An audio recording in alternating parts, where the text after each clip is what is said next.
Hello everyone, Don here with the latest report on my Corsair repairs. Last weekend was pretty busy for me. I woke up Saturday morning, hot water heater was out, it's a gas heater, so I spent like half a day trying to figure that thing out because the thermocouple was working. You could light the pilot light, but it wouldn't stay on, which tells me it's a thermocouple issue. Checked the voltage on the thermocouple and it was fine. Did some research, turned out that they don't use thermocouples on hot water heaters. They use a thermal pile. A thermocouple is, like 350 millivolts output of voltage, and a thermal pile is it's a pile of like little thermocouples in there, and it puts out 750 millivolts.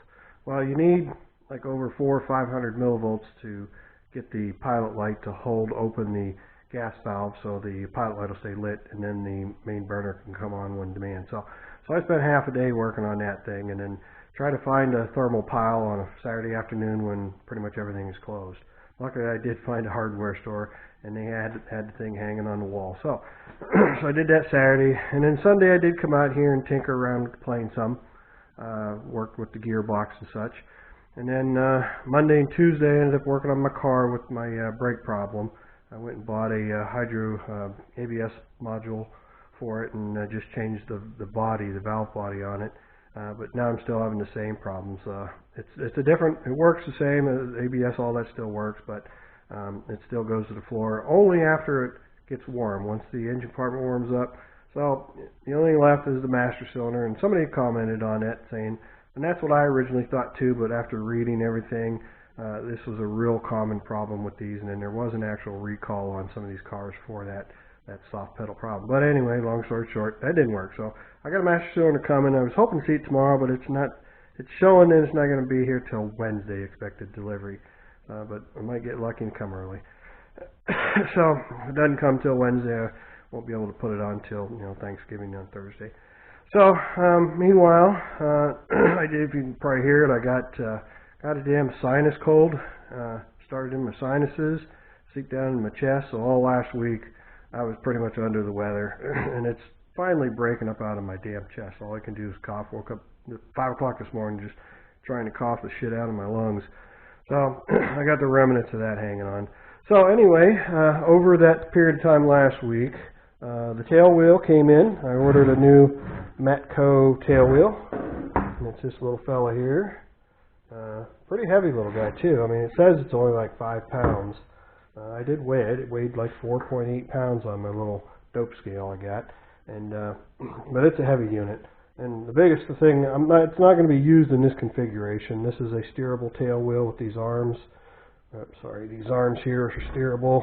They hook to cables. But this thing here is really tight. You can loosen it up, but that would never work on my plane because that thing would sit there and it would never turn. Riding the brakes, I tell you'd be hard pressed to get that thing to come back.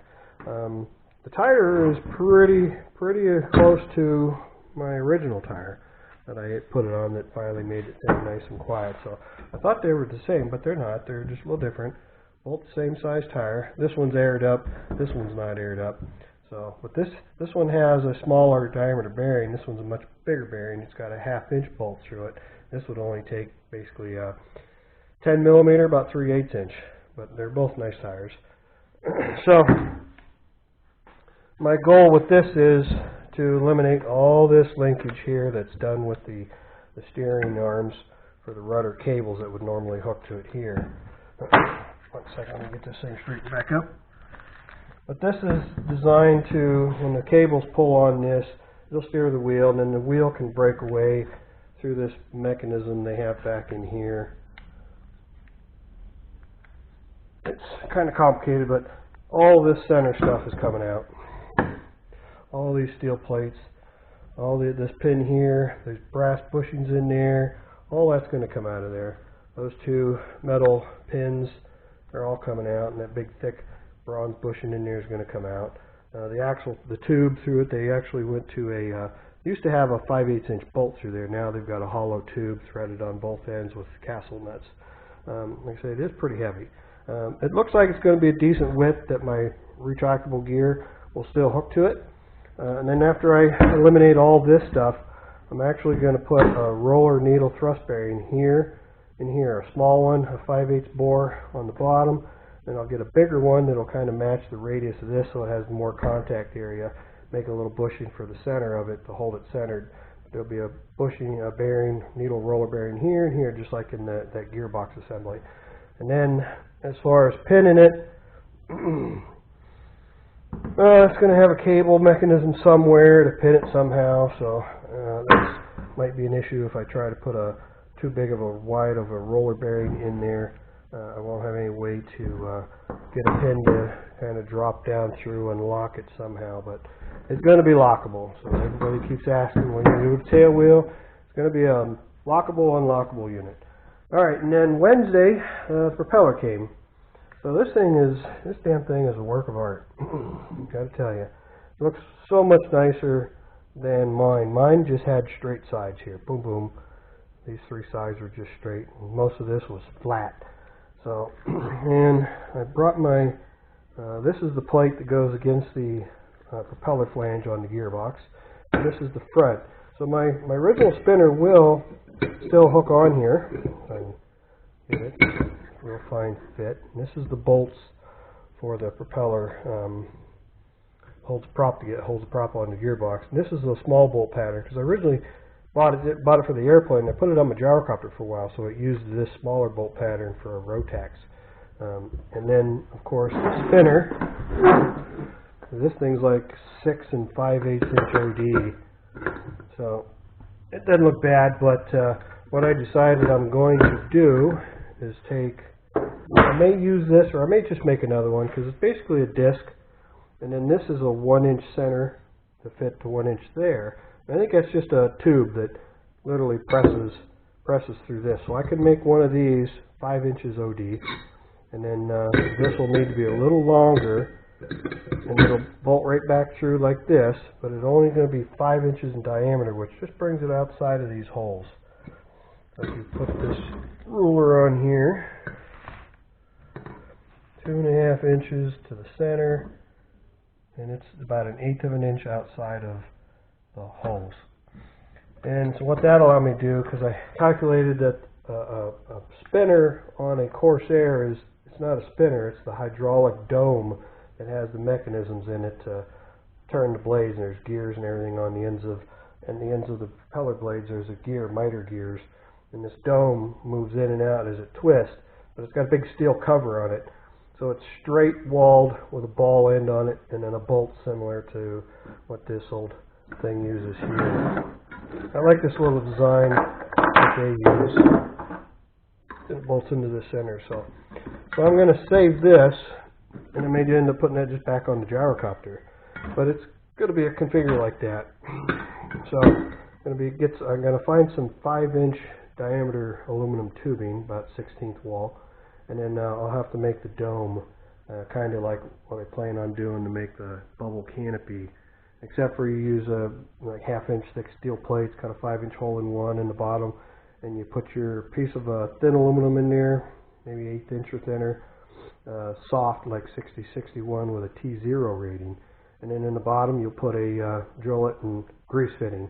And you just use a grease gun even, and that's all it takes. Then you start pressurizing it, and that little grease gun puts out enough PSI that it will stretch that thing out into a semi-sphere, and then you take it apart, cut it out, clean all the grease out, then I'll weld the two together. The propeller came with a new protractor. This one's got a nice little lock thumb screw on it for locking in position. Had to take and work it quite a bit to get it to move freely, and then once you hit the lock on this thing, it'll lock. But this is the band that thumb screws, and this goes on the prop. The gray part, like this, would go on the flat side of the blade, like this, and this white band goes around the curved side of the blade, but you check it all the way out here at the tip. Now this is the new blade. This was one of the new blades. There's a blade part number, serial number. But the blades are identical in contour, like the guy said, the guy that made the order for me. There's just a little difference here on the end. This is a little thicker than the new one. But they're identically the same. I'll reshape this. This is the only surviving blade of mine. I did have the weight on there. It's like 983 grams, I believe. That's what that stood for. But I'll reshape these. The other two blades are still in the box here. They're still wrapped up. I haven't even pulled them out. But this stuff came, this is $1,400 just for this propeller. It comes with the bolts for the hold the blades in. I reuse these bolts. It comes with this little thing because it comes with some leading edge tape.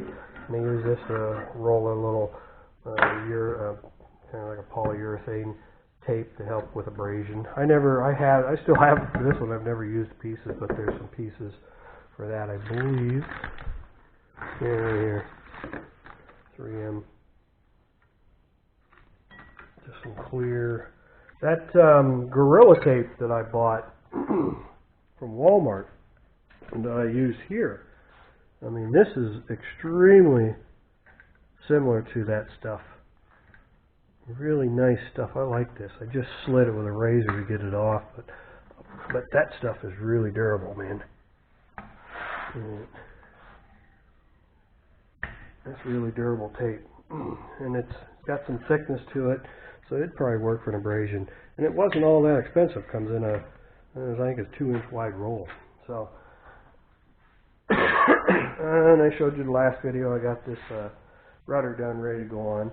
But as you can see, I cleaned up my mess in here. And that's that big table I mentioned bringing in here to work on. My tire machine was here, and I did have to change the tire on my car too, so I had to leave that there. And so I got that done like Thursday morning before I had to go out Ubering.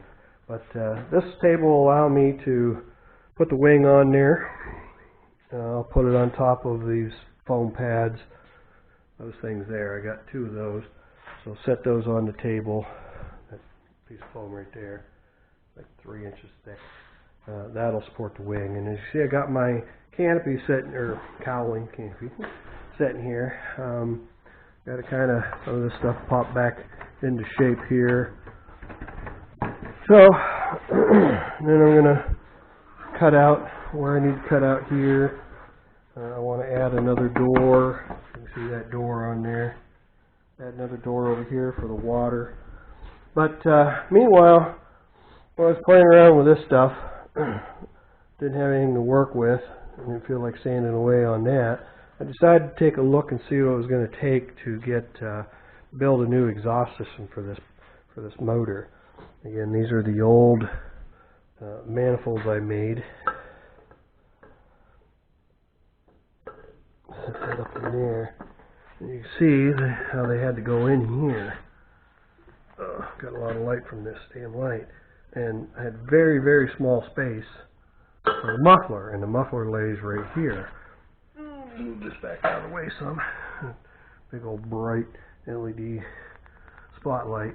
So what I ended up doing is I pulled the oil pan off because, first of all, it was starting to leak. It had a very small seat back here because the pan likes to scrape right here on these motor mounts going in. It's a little too wide. I had to bang it to get it in, but you have such a hard time getting that in there that it didn't seal very well back here. Just very, very light seep on it, and I was like, all right, I need to fix that.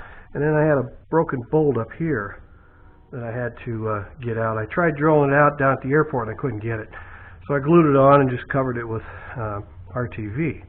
So, and then while I've got this thing off, I'm sitting here looking at this. It's like, look at all this space right here. The cowling's going to come clear down into here, all the way out to here. This is all cowling. This is a humongous space right here that would work great to run the exhaust straight in, and you can put a muffler clear up here and still angle the outlets back there. And then I remember back in the 90s there was a company called NSI Propulsions Inc.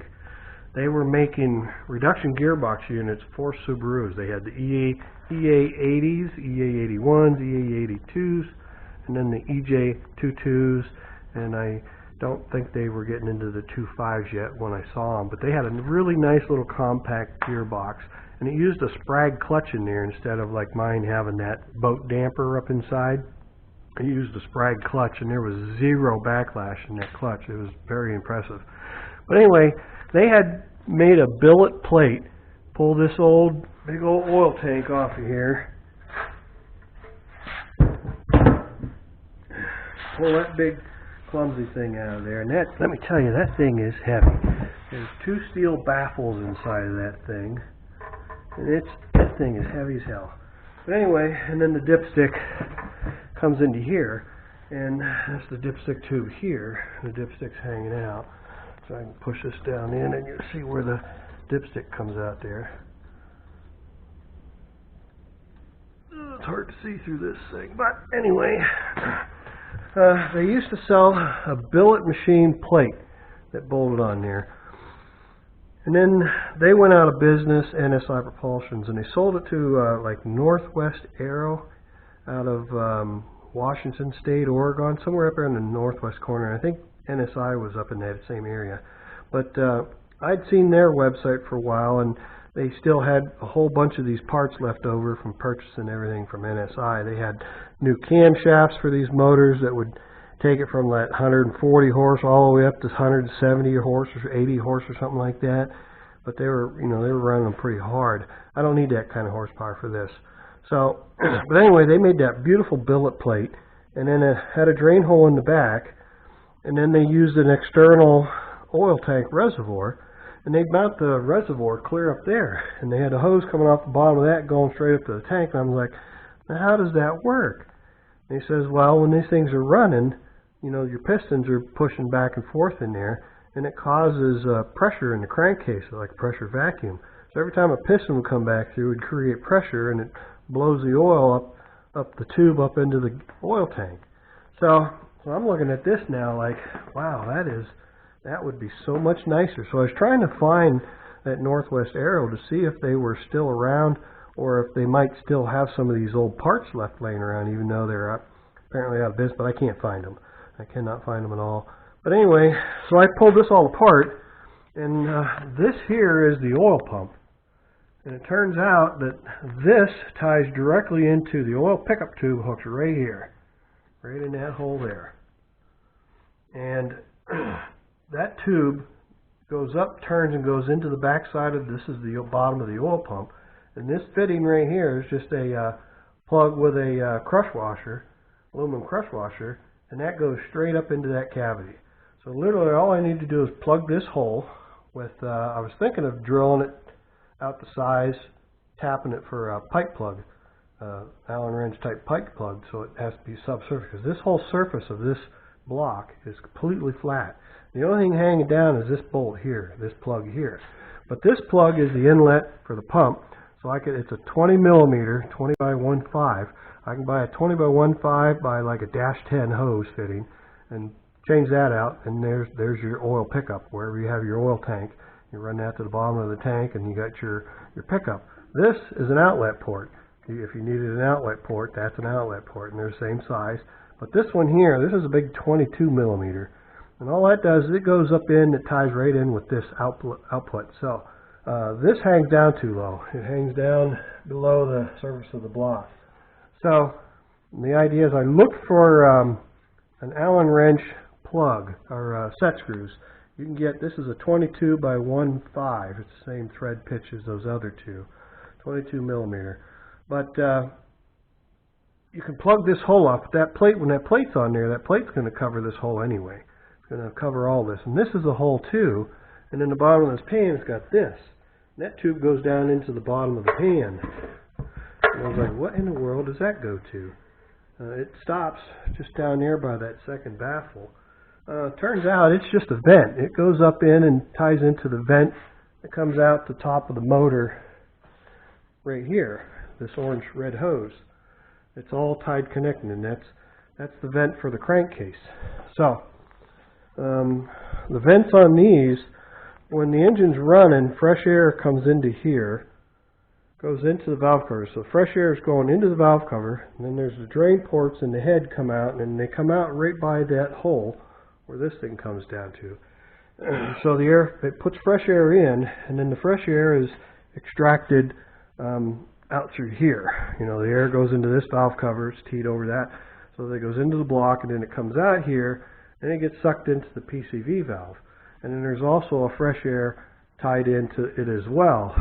So when this thing closes, the air can't come out this way, but it can draw the crankcase fumes blow by into there.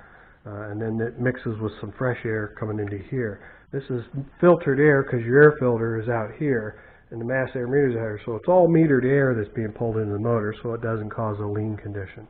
So I was looking to see if there was some of this stuff I could clean up or move around, but it actually needs it. And this hose here is for the idle air control that controls the idle. So, but that's how it essentially works. Fresh air goes in here, a little fresh air comes in, mixes with this, gets sucked in the motor and burned. So this here guy, I'm looking at it, and basically all I probably need to do is just cut off that head. Machine that head down, just get rid of it, and then you'll end up with just a little stud looking like that. And then I can just grind a little slot across here, enough to put a screwdriver in, because it only has to go up in there far enough so it's sub-flush. That's pressure, it only has to go up in here to where it's flush. It doesn't need to seal there. You can put some sealant, pipe sealant on here and screw it up in there, because once you put this plate on here, it's going to hit the plate and it's not going anywhere. You're not going to have any oil pressure coming out of there. This one, I can use like a freeze plug, engine block freeze plug, the little cups. Find the right size. That's a 5/8. I can get I think it's like, not 5/8. Yeah, something like that. But I can get a little pipe plug or a cup freeze plug pop up in there. And again, once that's a pickup, but once this plate is on here, this plate is perfectly flat, which is really nice about it. And then I could put the drain hole anywhere in this whole plate. I could machine out a little bit of its center to make it lighter. It's probably going to have to be a minimum a 1/2 inch thick, and then it's going to bolt in all up into there. So I don't need to worry about this hole because it's vented up inside up here, so this doesn't matter. It's just some reason that vent tube goes down into the oil, and it's basically meant to, it's part of the breather, but I'm still not quite sure on how that one physically works. When the engine's slinging, and then also, set this back in here real quick. But essentially all I need to do is modify that, plug that, don't even have to do anything with that. And that plate, I can bolt it on there, flat as can be. There was a windage tray, folded up in here as well. It goes up in, where's this thing go? This way. It goes up in like that, but it sets below the block, so I can't use it. What I can do on this plate, this crankshaft spins this way. It spins clockwise as you're looking at it from the backside. I could put a piece of aluminum or something attached to the top of the plate in here like this. Sorry. And as the thing swings around, the connecting rods don't drop below this level. You're just trying to get the windage. You can put a little arm, a little tab here, a little tab here, a little tab there, and that'll catch the windage of the oil, stop it from slinging around up in there. The other throws clear up in here where it doesn't, nothing's in the way, but I can block these three with just an angled plate to help. This light is terrible for shadows, but like this, and it'll kind of catch some of that slinging oil, force it down, and then it'll run back wherever I decide to put the drain in the bottom of it. So that's what I'm looking at there. And then the oil tank, I'm looking at possibly making it and fitting it in here. It only has to hold 5 quarts and then have some airspace in it. These are the coolant hoses that come out of the firewall that go down to the radiators. Now this one here, the black one, I can relocate it, and this little red one, I can relocate that one too. I can redo them all. And then I can build a box that'll fit up in here, and you can come down in through here for a sump. You can make it anything, you know, I can get into like 4 inches thick clear back in here. And I was even thinking before I started this video that it can even come up, clear up over here around the crankshaft. Here's the harmonic balancer, the crankshaft right here. And I can make it literally come up around this because there's plenty of room there just by, you know, relocating these hoses. So I can put the oil tank there and it'll be below below the block, the oil part, the top can be air, and then this side can be tied up to come over for a filler. But the oil can just physically drain right out of there into the top of the tank, and then the bottom of the tank, you just come right back up into here. It doesn't need anything. And then you might try to put some baffling in there where the oil is going to go into the out of the oil pan into it, wherever it is, just to try and cut down on the air rating of the oil, the air-oil mixing.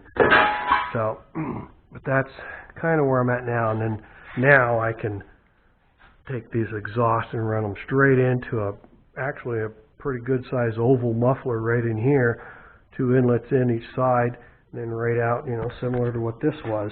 I did unwrap this thing to see where it actually broke.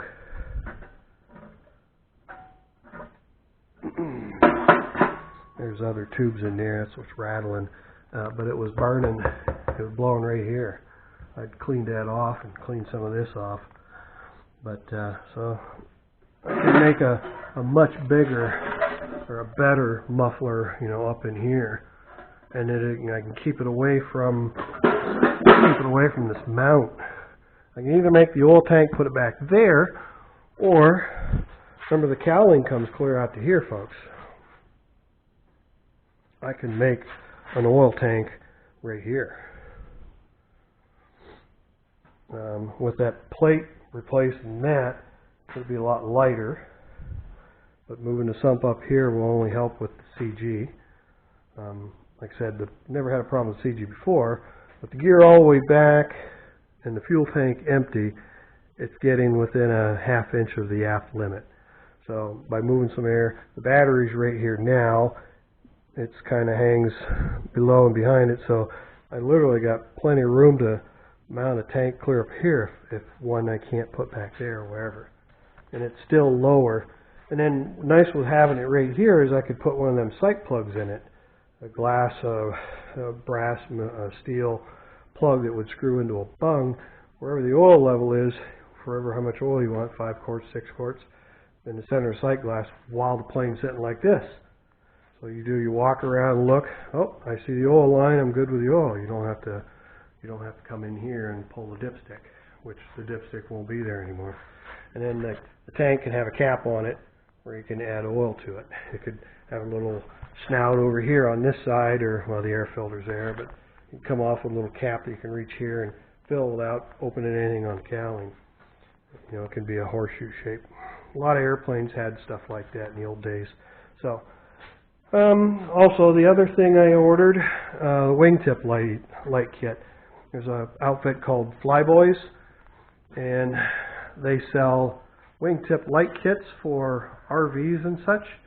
So I ordered a kit, I think it's for an RV, they call it the Essentials, but I picked out a particular one where it had the smallest dimensions, it was 123 millimeters tall, because my wingtip's not very thick.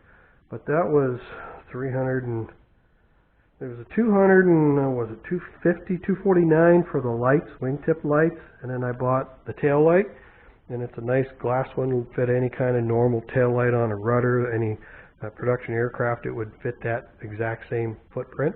So that can be mounted on the tail. It's a white tail light, and then it's also that same light is flashed on and off like a strobe light. So when you turn on the nav lights, it'll stay white.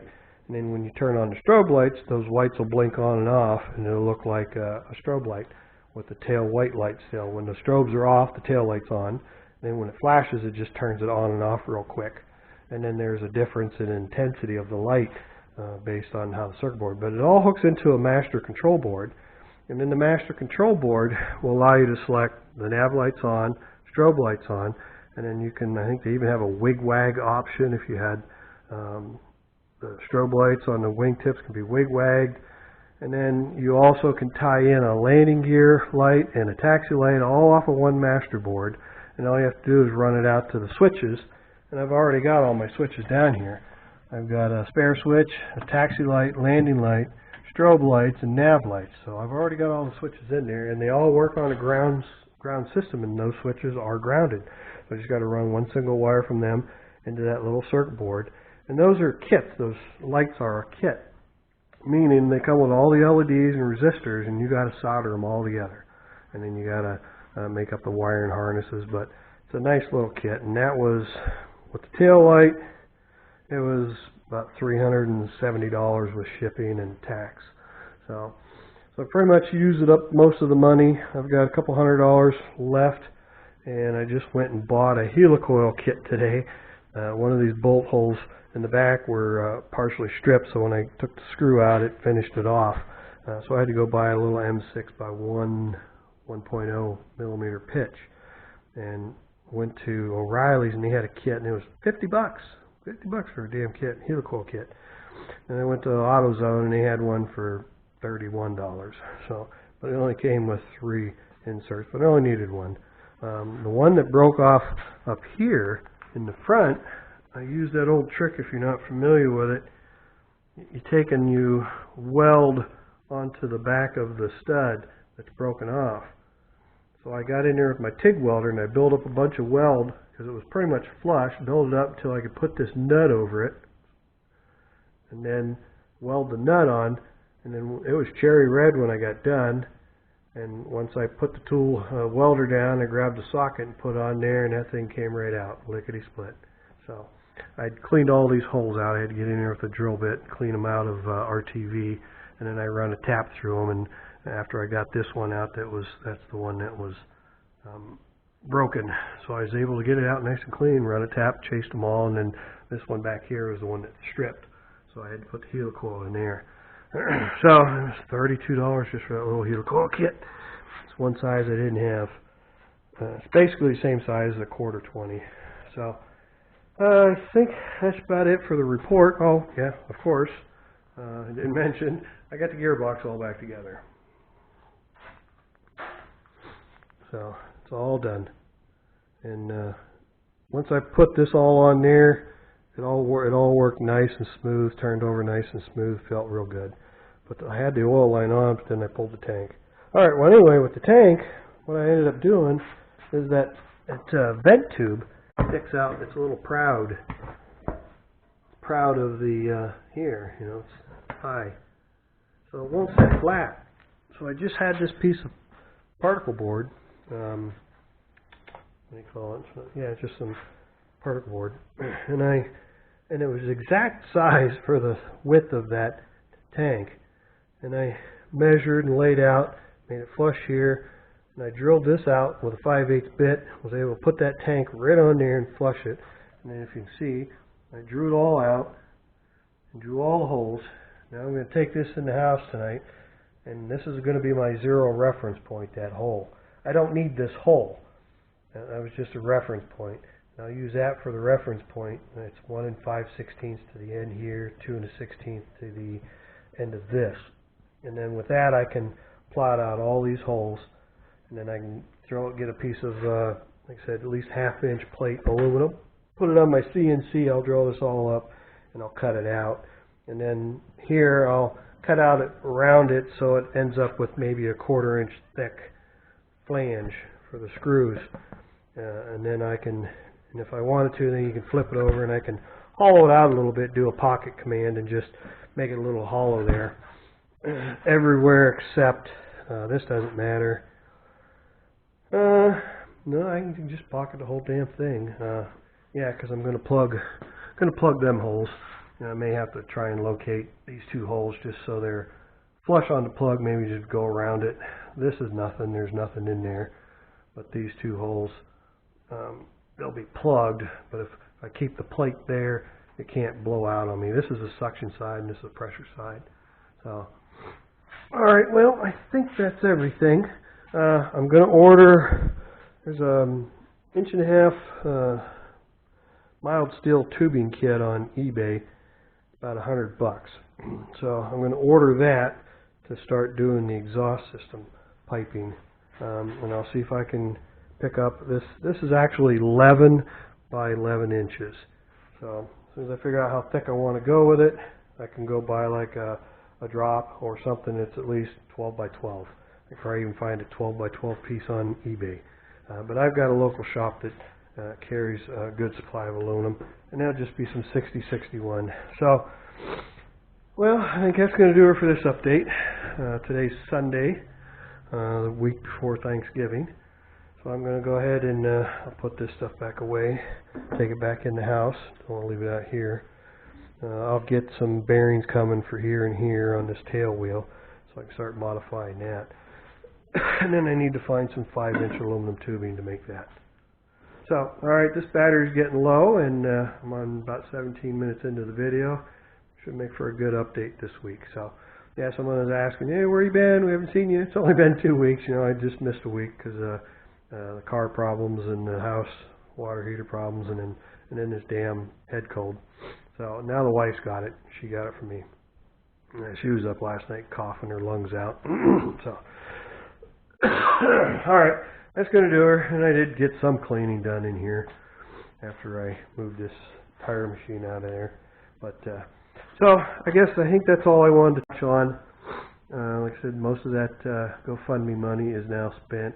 The last of it's going to go for the metal for the muffler exhaust system, and that plate. I probably got enough money left to buy those pieces and parts. So, and the rest, I got some YouTube money came in that I've been using for other stuff as well. Alright, that's going to do it this week, folks, for the update. And as always, appreciate you taking time to watch my videos. Feel free to leave any comments, questions, or concerns. And next weekend, I'm not sure where I'll be on this. If I get that piece of aluminum machined out, I can do that on my CNC. Or I might work on the wing, I might work on the cowling. You know, who knows what I'm going to do.